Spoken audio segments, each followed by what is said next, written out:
Many sociologists believe that childhood has improved. The position of children has improved, and therefore there's been lots of progress. Look at the images. You can see what childhood was like in the 1750s and what childhood is like now. It looks like it's a lot better. There is this golden age, and the March of Progress believes that there is significant improvement. We've got to consider the reasons why there has been this improvement. First and foremost, there's been changes in legislation.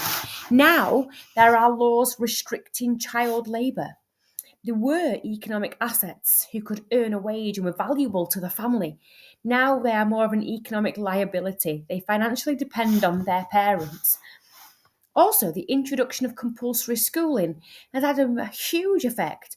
The children of the poor, the middle and the upper class children already had schooling, are able now to be educated.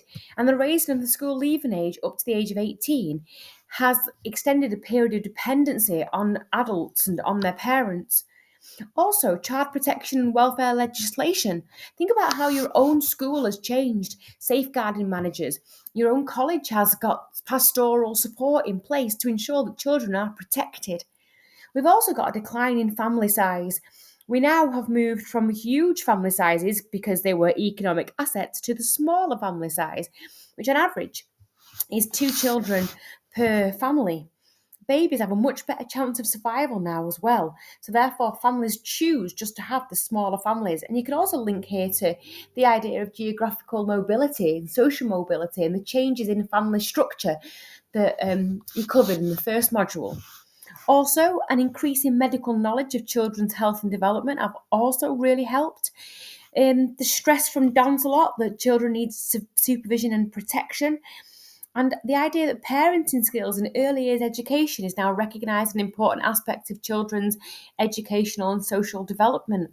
Things like vaccinations as well, and um, protection around disease and infections and sanitary um, health. Also, increased levels of consumerism.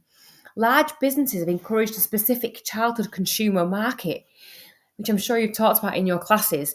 Things like Smith's Toy Stores, games, Alton Towers, CBeebies Land, there's shows, there's restaurants, there's everything that you can think of to cater for children. And it encourages children and parents to consume. This makes me want to link back to Pester Power and the Marxist theory of family.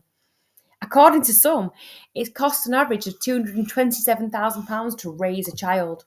And finally, industrialisation. The shift from agriculture to factory production as the basis of the economy underlines many of the changes. For example, modern industry needs an educated workforce, and this requires compulsory schooling. So we don't want our young in factories or down coal mines or up chimneys. What we want is a higher standard of living, better welfare provision, and a higher, better educated workforce. And this has changed the roles of children. Thanks for listening.